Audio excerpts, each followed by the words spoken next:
तो उतना कब कब पढ़ाई गई ये क्वेश्चन कभी नहीं पूछा गया, लेकिन ये जरूर पूछा जाता है कि आपका कैसे संख्या पढ़ाई जाती है।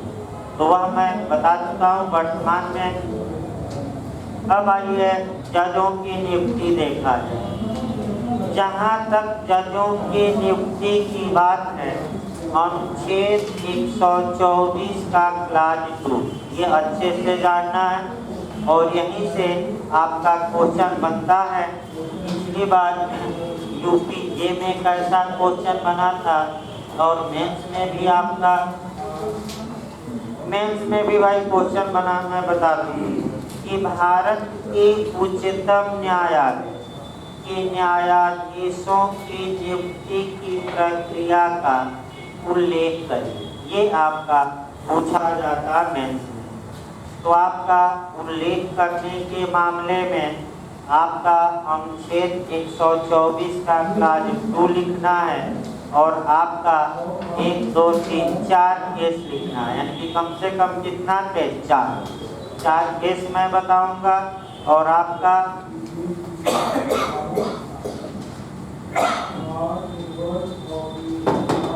अनुच्छेद 124 का क्लास 2। देखिए जो संविधान जो आपका पेयर एक्ट जिसका नया होगा वह नया पेयर एक्ट काम नहीं करेगा। क्यों? क्योंकि जो पेयर एक्ट में संशोधन किया गया था आपका भारत की संसद द्वारा, वह संशोधन उच्चतम न्यायालय ने अवैध घोषित कर दिया। यानी कि वर्तमान में जो पुरानी व्यवस्था थी वही व्यवस्था क्या रहेगी। तो उच्चतम न्यायालय में जजों की नियुक्ति कैसे की जाती है, आप पेयर एक्ट की भाषा पहले देखिए। भारत के उच्चतम न्यायालय में जजों की नियुक्ति भारत के राष्ट्रपति द्वारा की जाती है, अर्थात प्रेसिडेंट द्वारा। लिखित में की जाएगी, हस्ताक्षरित की जाएगी। इसके लिए नोटिफिकेशन जारी होता है, यानी कि पूरा लेटर जारी होता है। और आपका अब ये आया कि भारत का राष्ट्रपति उच्चतम न्यायालय में जब जजों की नियुक्ति करता है तो हमारा संविधान क्या कहता है, किसके परामर्श पर करेगा या किसकी सलाह पर करेगा।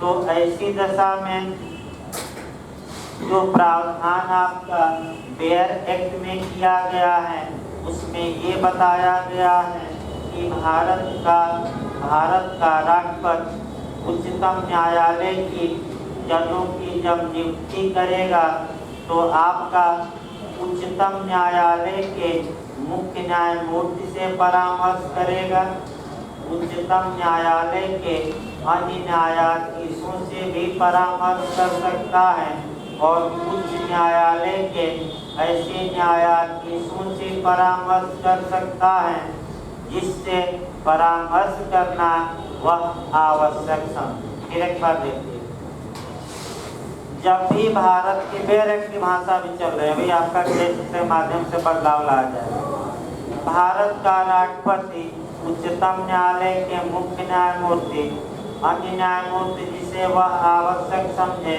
और उच्च न्यायालय के ऐसे न्यायमूर्ति या ऐसे न्यायाधीश जिससे सलाह लेना या परामर्श करना राष्ट्रपति आवश्यक समझे, इनसे परामर्श करके और उच्चतम न्यायालय में जजों की क्या की जाएगी। ये मूल संविधान में था। अब होने क्या लगा, सतर्क ये रहना। अब होने ये लगा कि राष्ट्रपति किससे परामर्श ले रहा है, ये बात छुपा दी। अब जो भारत का मुख्य न्यायमूर्ति था वह जिन नामों को भेजता था गुपचुप तरीके से उन व्यक्तियों को जज बना दिया जाता है। शुरुआती दौर यानी कि शुरुआती दौर में सुप्रीम कोर्ट का न्यायाधीश कौन बनेगा, व्यवहारिक रूप में देखा जाए तो पूरा पावर हमारा सीबीआई रखा है। यानी कि चीफ जस्टिस ऑफ इंडिया। सर्वप्रथम अब मामला चलता रहा, लोग जागरूक भी हुए। सर्वप्रथम इसको चुनौती दी गई और कहा गया कि भाई सीबीआई इनको भेज रहे हैं ना, राष्ट्रपति किसी को नियुक्त कर रहा है और किसी को नियुक्त करने से क्या कर दे रहा है।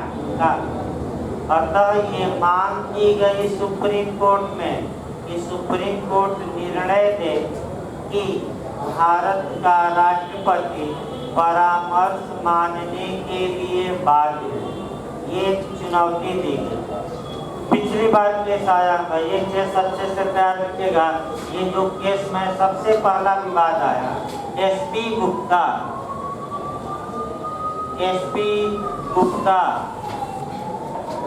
वर्सेस यूनियन ऑफ इंडिया, गलत ना हो, वर्सेस भारत संघ का केस आया। भारत संघ का केस आया 1982 का। इसकी विशेषता क्या करके देखिए, निश्चित तौर पे ये यूपी जे में क्वेश्चन आ चुका है, बिहार जे में भी चांस है। इसका उपनाम पहले याद रखिएगा, उपनाम भी पूछा गया है। न्यायाधीश स्थानांतरण मामला,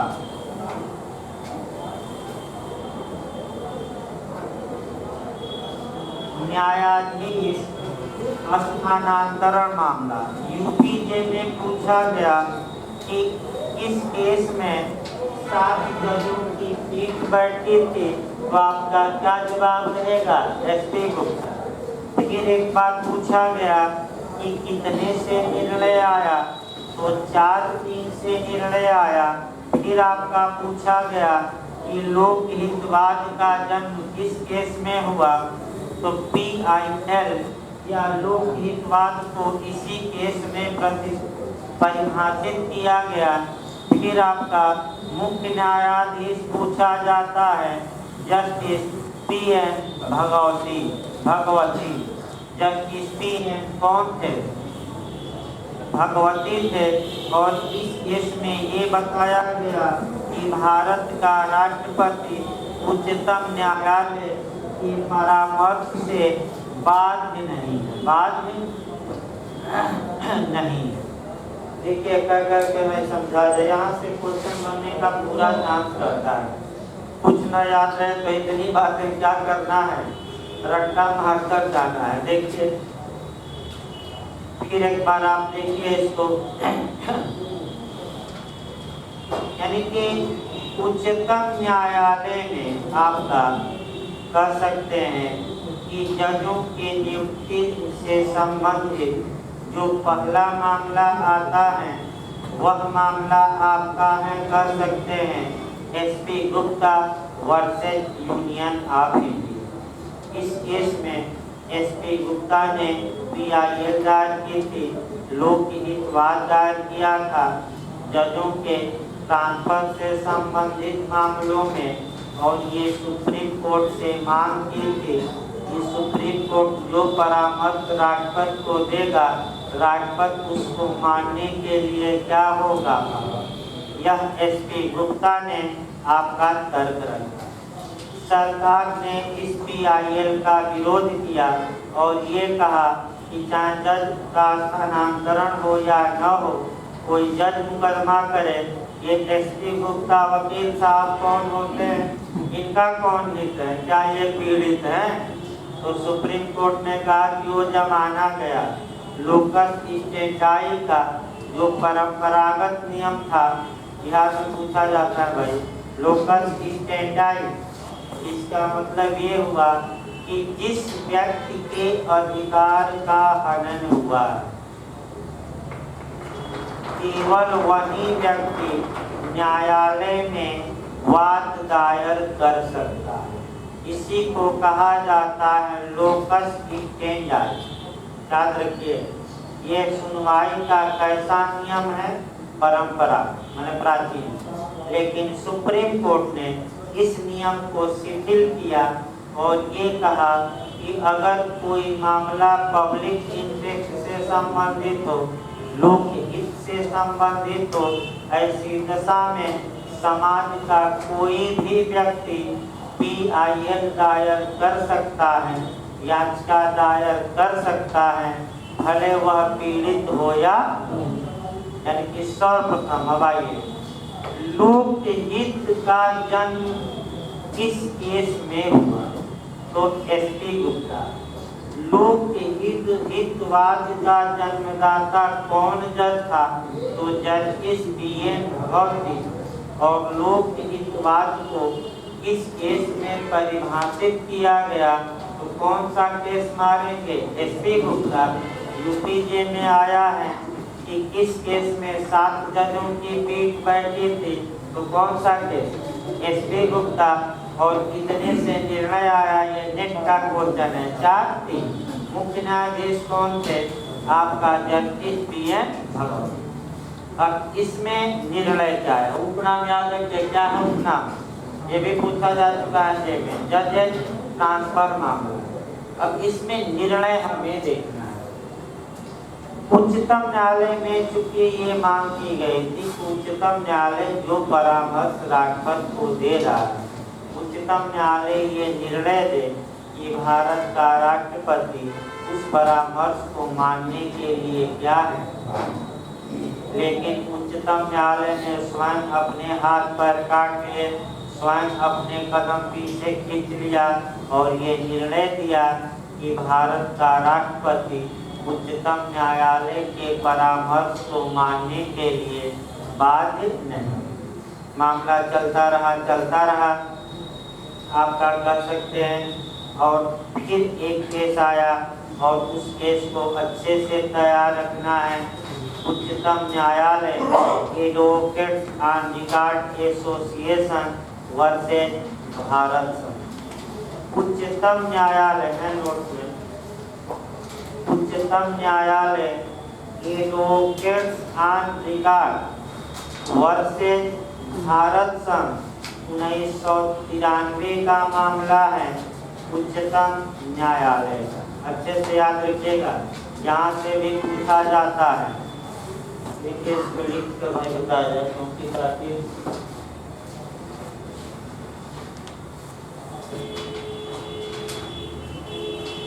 supreme court advocates on record association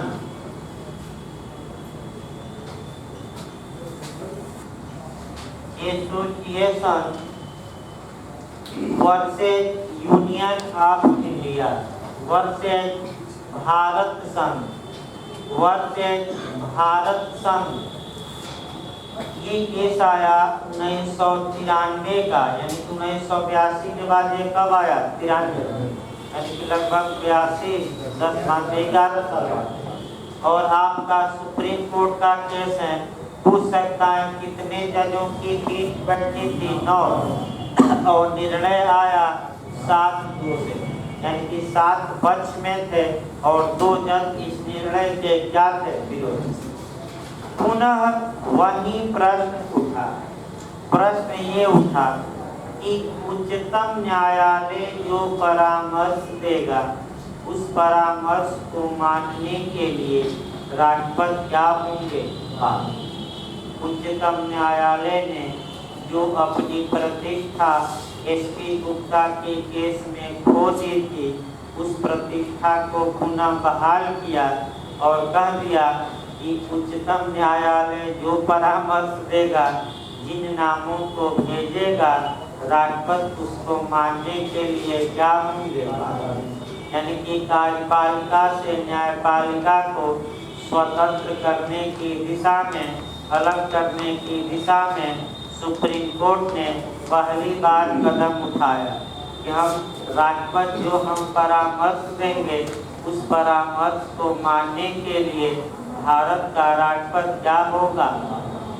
और जो सबसे महत्वपूर्ण इस केस की बात है, सर्वप्रथम इस केस में ही कोलिजियम की बात की गई। ये सबसे महत्वपूर्ण है। सर्वप्रथम इस वाद में ही कोलिजियम यानी कि चयन मंडल, हिंदी में चयन मंडल या चयन समूह की बात की। फिर एक बात याद रखिए, ये पूछा गया इंटरव्यू में, कोलिजियम की उत्पत्ति किस केस में की गई? तो 1993 वाले केस में कोलिजियम की उत्पत्ति की गई। अब कोलिजियम का मतलब समझिए। कोलिजियम यानी कि कुछ जजों का समूह जो भारत के राष्ट्रपति को परामर्श दे। सर्वप्रथम कोलिजियम का कॉन्सेप्ट आपका इस केस में आया, तो इसी केस को मारना है। सुप्रीम कोर्ट ने ये कहा कि अकेले CJI यानी कि भारत के मुख्य न्यायमूर्ति अकेले सलाह नहीं देंगे। सलाह देने के लिए 1+2 की क्या बनेगी? कोलिजियम। अभी आगे भी पढ़ेगा 1+2 जाने, यानी कि भारत का मुख्य न्यायमूर्ति और अन्य 2 न्यायमूर्ति मिलकर, आप यानी कि टोटल 3 न्यायाधीश मिलकर जिन नामों का प्रस्ताव किसको भेजेंगे? राष्ट्रपति के पास। उन्हीं लोगों को क्या बनाएंगे? राष्ट्रपति। और राष्ट्रपति उन लोगों को जज बनाने के लिए क्या है? सुप्रीम कोर्ट के पास। यानी कि न्यायालय अपना शक्ति हथियार लिया। इसी को कहा जाता है कि जजों की नियुक्ति में जो थोड़ा बहुत कार्यपालकीय हस्तक्षेप था, न्यायालय ने उस हस्तक्षेप को भी उखाड़ कर फेंक दिया और जज की ही संस्तुति पर जज बनेंगे सुप्रीम कोर्ट के, यह पूरी तरह कटा। अब बदमाशी कहाँ होने लगी फिर देखना है। फिर बदमाशी आपके CJI करने लगे। अब होता कि ये निर्णय आ गया 9 जजों की से। अब ये जो CJI थे, चीफ जस्टिस ऑफ इंडिया, तो जो अन्य जज थे उनसे सलाह ही नहीं लेते थे और अकेले किसको नाम भेज देते थे? राष्ट्रपति। इसकी बात जब ये होने लगा कि मुख्य न्यायमूर्ति तो अन्य न्यायमूर्ति से बिना सलाह लिए किसको नाम भेज दे रहा है? राष्ट्रपति को। तो फिर केस हुआ। तीसरा केस हम देख रहे हैं। तीसरा केस आइए फिर एक बार के देखा जाए। वह आपका तीसरा केस है इनरी प्रेसिडेंशियल रिफरेंस मामला, 1999 का है। इनरी प्रेसिडेंशियल रिफरेंस मामला इसको कहते हैं। देखिए इसमें भी 9 जज थे, सर्वसम्मत से निर्णय। देखिए भाई तीसरा देखिए, इसके बाद से अब आपका केस क्या होगा? सलाह मांगने इनरी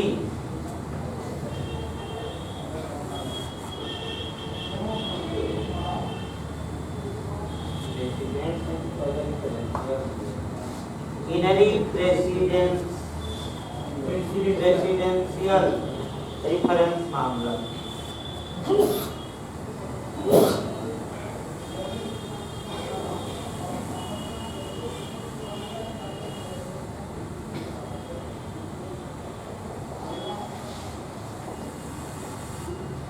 ये आया 1999 ईस्वी में सुप्रीम कोर्ट का। इसमें भी 9 जज थे और सर्वसम्मत से फैसला है। सर्वसम्मत। और इसमें आपका क्या बातें बताई गई है तो हम बाद में बताएंगे, लेकिन आपका कुछ बातें यहाँ देखनी है। 2-3 बातें इसको समझिए। कई अनुच्छेद? पहला अनुच्छेद आपका 143 देखना है, फिर 145 देखना है और 131 देखना है। यानी कि संविधान के पहले 3 अनुच्छेद देखिए। उसके बाद से इस केस का क्या डिसीजन आया वो हम डिटेल में बताएंगे। पहले कंसेप्ट बनाइए। देखिए भारत के राष्ट्रपति को यह शक्ति प्राप्त है अनुच्छेद 143 के कि किसी तथ्य या विधि के मुद्दे पर, ये पूछा है कि तथ्य के मुद्दे पर कि विधि के दोनों पर, किसी तथ्य या विधि के मुद्दे पर विवाद उत्पन्न होने के पूर्व और विवाद उत्पन्न होने के पश्चात। तो कब सलाह मांग सकता है राष्ट्रपति सुप्रीम कोर्ट से? विवाद उत्पन्न होने के पहले और विवाद उत्पन्न होने के बाद। इस मुद्दे पर तथ्य के प्रश्न पर की दोनों तो क्वेश्चन बनाए। भारत का राष्ट्रपति उच्चतम न्यायालय से सलाह मांग सकता है। सलाह कैसे मांगी जाती है? अब हिंदी में ये क्वेश्चन बना कि राष्ट्रपति अपने विवेक से मांगता है कि मंत्रिपरिषद की सलाह से मांगता है। तो विवेक से कहाँ कार्य करता है ज्यादा? किसकी सलाह पर? मंत्रिपरिषद। भाई गलत ना, किसकी सलाह पे? मंत्रिपरिषद। देखिए आपका कैसे सलाह मांगी जाती है, थोड़ा समझिए। विधि मंत्रालय प्रश्न को तैयार करता है, लॉ डिपार्टमेंट। उस प्रश्न की समीक्षा के लिए आपका अटॉर्नी जनरल ऑफ इंडिया को भेजा जाता है। किसको? महान्यायवादी।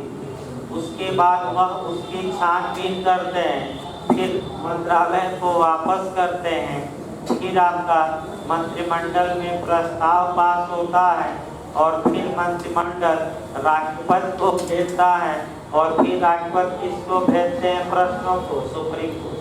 ये प्रक्रिया बता जाएगा कि सुप्रीम कोर्ट में आएगा ना। अब आपका चल ही रहा सुप्रीम कोर्ट, 143 इसी चैप्टर में आएगा। ये परामर्श मांगने या सलाह मांगने की आपका मैंने प्रक्रिया। सलाहकारी अधिकार का कहाँ से राष्ट्रपति की ली गई है? कनाडा। ये गलत ना, कहाँ से? ये भी पूछा जाता है। अब ये आया देखिए 143 के तहत भारत का राष्ट्रपति उच्चतम न्यायालय से सलाह मांग सकता है। 145 अनुच्छेद बताता है कि जब राष्ट्रपति ने उच्चतम न्यायालय से एडवाइजरी मांगी है तो कम से कम 5 जजों की पीठ बैठेगी। कम से कम कितना? 5। और कम से कम 5 जजों की पीठ द्वारा ही आपका सलाह दी जाए। 4 नहीं, कम से कम कितना? 5। याद रखिए। इसके बाद 131 बताता है कि अगर मामला, हाँ एक पहले कॉन्सेप्ट बना जाए, सामान्यतः याद रखिएगा, उच्चतम न्यायालय भारत के राष्ट्रपति को सलाह देने के लिए बाध्य है।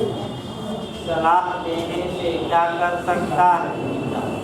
और जो सलाह उच्चतम न्यायालय ने राष्ट्रपति को दी तो राष्ट्रपति भी सलाह मानने के लिए बाध्य है। लेकिन लगा कभी खतरनाक चीज है और मैं बार बार बता रहा हूँ कि जहाँ भी लेकिन मैं लगाता हूँ इसका मतलब कि उसका एक्सेप्शन है और वहीं IAS और इंटरव्यू में पूछा जाता है। यही छोटी छोटी 1-2 बातें आपको कंपटीशन में आगे बढ़ाएंगे। ये संविधान है, हार्ड पूछ रहे तो बड़े बड़े लोगों के नाके चले चबा देंगे, यानी बड़े बड़े लोग ध्वस्त हो जाएंगे।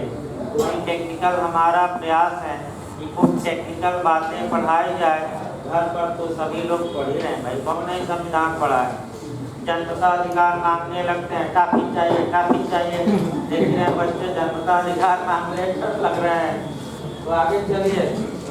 अगर मामला अनुच्छेद 131 के प्रोविजो वाला है और उस प्रोविजो के अंतर्गत दिए गए विषय पर भारत के उच्चतम न्यायालय से राष्ट्रपति ने सलाह मांगी है, तब उच्चतम न्यायालय सलाह देने के लिए बाध्य है। तो तब उच्चतम न्यायालय राष्ट्रपति को सलाह देने के लिए बाध्य है जब मामला कहाँ से उत्पन्न हुआ और कौन हो? 131 के क्या प्रश्न।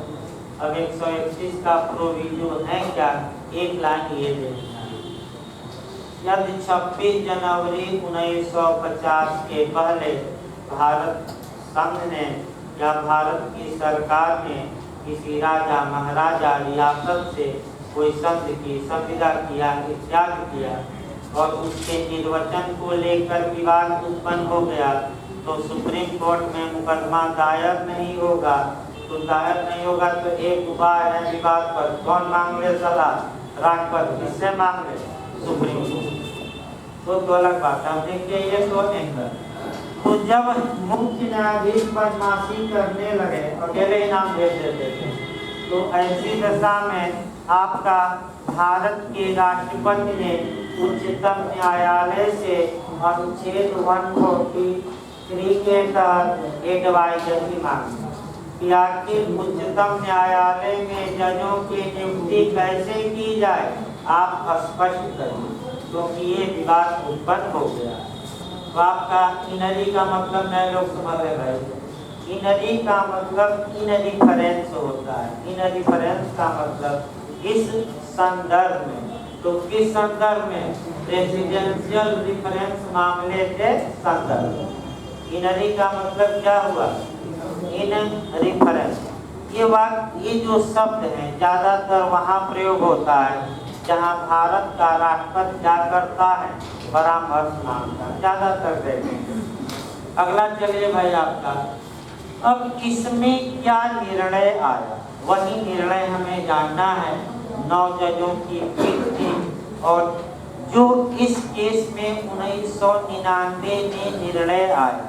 आज भी जजों की नियुक्ति इसी प्रक्रिया द्वारा होती है, यानी 1999 के बाद 21 साल बीत गया और 21 साल बीत गया और वही प्रक्रिया आज भी क्या हो रही है, अप्लाई जारी है। आइए देखा जाए, अब कोलिजियम का सिस्टम बढ़ा दिया गया। इस केस में हुआ कि उच्चतम न्यायालय में चयन मंडल बनेगा। अगर उच्चतम न्यायालय में जज को नियुक्त करना है तो उच्चतम न्यायालय में जो चयन मंडल होगा 1+4 होगा, और अगर हाई कोर्ट में जज की नियुक्ति करनी है तो 1+2 होगा, और अगर एक हाई कोर्ट से दूसरे हाई कोर्ट ट्रांसफर करना है तो 1+4 होगा। अब इसी को समझना है, 1+2 1+4 इसका मतलब क्या हुआ। देखिए इस केस में उच्चतम न्यायालय ने ये चयन मंडल को क्या किया, विस्तृत कर दिया। अगर उच्चतम न्यायालय में जज की नियुक्ति करनी है, ऐसी दशा में सुप्रीम कोर्ट के न्यायाधीश परामर्श देंगे राष्ट्रपति को, लेकिन सीजीआई अकेले परामर्श नहीं देंगे। मुख्य न्यायमूर्ति उच्चतम न्यायालय के और अन्य 4 वरिष्ठतम न्यायाधीश मिलकर राष्ट्रपति को सलाह, राष्ट्रपति को क्या भेजेंगे, परामर्श। तो परामर्श का जो दायरा था क्या किया गया, बढ़ा दिया गया। इन जो 4 अन्य न्यायाधीश सुप्रीम कोर्ट के हैं, इसमें भावी मुख्य न्यायाधीश भी होगा, यानी कि जो क्या बनने वाला है अब आपका CJI, चीफ जस्टिस ऑफ। फिर ये हुआ कि अगर इनमें से कोई 2 जज विरोध करते हैं किसी नाम का, तो उन नामों को राष्ट्रपति के पास न भेजा, यानी कि 5 में अगर 2 क्या कर दिए जज किसी नाम पर आपत्ति, तो क्या उस नाम को राष्ट्रपति के पास भेजा जाए कि नहीं, न भेजा। अगला नियम ये आया कि जो नाम ये कोलिजियम या चयन मंडल भेजेगा, राष्ट्रपति उन व्यक्तियों को जज के रूप में नियुक्त करने के लिए क्या होगा, लेकिन लग गया, मान के चलिए जहाँ भी लेकिन लगे, एक समस्या है कि भारत का राष्ट्रपति एक बार पुनर्विचार के लिए सुप्रीम कोर्ट को लौटा सकता है। कितनी बार, एक बार। यानी कि भारत का राष्ट्रपति अगर किसी नाम पर उसको आपत्ति है, तो सुप्रीम कोर्ट ने एक राहत दी कि भारत का राष्ट्रपति एक बार पुनर्विचार के लिए कोलिजियम को मामला लौटा सकता है और ये कह सकता है कि आप एक बार पुनः विचार कर लीजिए, इस नाम पर हमारी क्या है आपत्ति।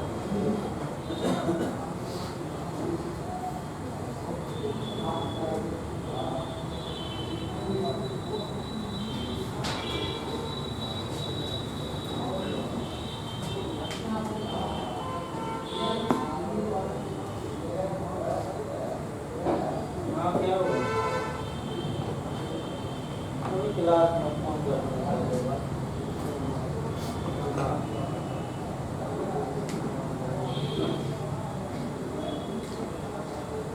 देखिए निफ्टी का एक क्वेश्चन तो भाई आज निकाल ही दिया जाए बिना समय 14:30 10 मिनट में ही पड़ जाएगा। अब ये आया कि भारत का राष्ट्रपति एक बार पुनर्विचार के लिए लौट आ सकता है। अब तुरंत संविधान में कुछ कोरिलेट भी करिए कि किन विधेयकों को भारत का राष्ट्रपति अनुच्छेद 111 के तहत संसद को एक बार पुनर्विचार के लिए लौटा सकता है। किस विधेयक को राष्ट्रपति लौटा सकता है पुनर्विचार के लिए? अनुच्छेद 111 के तहत हम पूछ रहे हैं, ये कोलिजियम नहीं भाई, याद रख। जब संविधान संशोधन विधेयक को लौटा सकता है कि नहीं? कौन सा अनुच्छेद कहता है कि राष्ट्रपति बाध्य होगा? 368 संविधान संशोधन पर राष्ट्रपति साइन करने के लिए क्या होगा? कौन सा अनुच्छेद? 300। धन विधेयक पर भी राष्ट्रपति साइन करने के लिए पहली बार ही क्या होगा? और कौन सा अनुच्छेद कहता है? 111। यानी कि साधारण जो विधेयक हैं उनको एक बार संसद को पुनर्विचार के लिए राष्ट्रपति क्या कर सकता है? लौटा। लेकिन वहाँ भी नियम है कि अगर संसद पुनर्विचार के बाद उसी विधेयक को किसके पास भेजती है? राष्ट्रपति के पास, तब भारत का राष्ट्रपति उस विधेयक पर अनुमति देने के लिए क्या होगा? उसी तर्ज पर सेम आपका यहाँ समझिए अच्छे से। भारत का राष्ट्रपति एक बार सुप्रीम कोर्ट को पुनर्विचार के लिए नामों को लौटा सकता है। सुप्रीम कोर्ट पुनर्विचार किया और अगर सुप्रीम कोर्ट उसी नाम को दोबारा किसके पास भेज दिया? राष्ट्रपति के पास, तो अब भारत के राष्ट्रपति के पास कोई ऑप्शन नहीं होगा और भारत का राष्ट्रपति उस व्यक्ति को सुप्रीम कोर्ट का न्यायाधीश बनाने के लिए क्या होगा? तब यूपीजे का क्वेश्चन भाई निकाला जाए, क्योंकि भाई मेन पढ़ाना ही नहीं है, क्वेश्चन इस पर कैसे बने हैं वो भी हमें देखना है। ये पूछा गया था यूपीजे में कि उच्चतम न्यायालय में न्यायाधीशों की नियुक्ति का एक्चुअल पावर, वास्तविक शक्ति किसके पास है? राष्ट्रपति के पास, मंत्रिपरिषद के पास, आपका सुप्रीम कोर्ट के पास और कोलिजियम के पास। बताइए किसके पास हो गए? राष्ट्रपति कहाँ होगा? एक्चुअल का राष्ट्रपति तो केवल ठप्पा लगाता है, वो औपचारिक है। फिर एक बात देखिए, राष्ट्रपति केवल औपचारिकता निभाता है, उसको कहते हैं आपका फॉर्मल पावर, यानी कि प्रक्रिया। एक्चुअल पावर पूछे तो कोलिजियम। फिर मैं बता दूं, फिर एक बार इस क्वेश्चन को भाई बता रहे हैं। अगर ये क्वेश्चन पूछे कि उच्चतम न्यायालय में जजों की नियुक्ति का वास्तविक शक्ति किसके पास है, तो आप कोलिजियम मानिए। कोलिजियम कितना से मिलकर सुप्रीम कोर्ट की बनेगी? 1+ नियुक्ति में, और में नहीं। किसमें? कहाँ नियुक्ति करने में? सुप्रीम कोर्ट के जज। आपका ये नियम सुप्रीम कोर्ट ने बताया। फिर सुप्रीम कोर्ट ने कहा कि अगर उच्च न्यायालय में जज की नियुक्ति करनी है तो उच्चतम न्यायालय में जो कोलिजियम बनेगी वह 1+2 की बनेगी, अर्थात उच्चतम न्यायालय का एक मुख्य न्यायमूर्ति और 2 उच्चतम न्यायालय के अन्य वरिष्ठतम न्यायाधीश, ये 3 उच्चतम न्यायालय के न्यायाधीश मिलकर किसको परामर्श देंगे? राष्ट्रपति। फिर वही नियम, राष्ट्रपति कितनी बार लौटा सकता है? अगर एक उच्च न्यायालय से दूसरे उच्च न्यायालय तक किसी उच्च न्यायालय के जज का ट्रांसफर करना है तो सुप्रीम कोर्ट के 5 जज राष्ट्रपति को परामर्श देंगे और तब राष्ट्रपति उस जज का क्या कर देगा? ट्रांसफर। तो नियुक्ति गंभीर मामला दिख रहा है कि ट्रांसफर।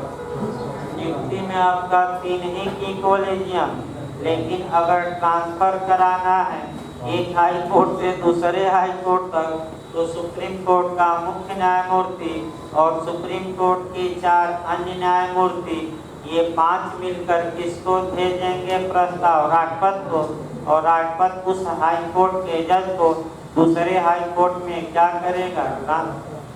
भाई कोलिजियम गलत ना हो, आपका ये कोलिजियम सिस्टम है। देखिए आपका लास्ट में बता दिया जाए, वर्तमान समय में यही सिस्टम चलता है। विवाद उत्पन्न हुआ कई बार, कौन क्या पढ़ा, कई नामों पर विवाद हुआ। तो अब सुप्रीम कोर्ट ने स्वयं ये माना है कि कौन क्या विचार व्यक्त किया कोलिजियम में, हम ओपन करेंगे। यानी 21 जज ने अपना क्या विचार रखा, मैंने इन लोगों ने, ये अब ओपन हो रहा है, पहले सुप्रीम कोर्ट ओपन नहीं था। धीरे धीरे सुधार हो रहा है। वर्तमान समय में मोदी जी की सरकार ने इस सिस्टम को डिस्टर्ब करने का प्रयास किया और आपका ये हुआ कि 50% कोलिजियम में कौन रहेंगे?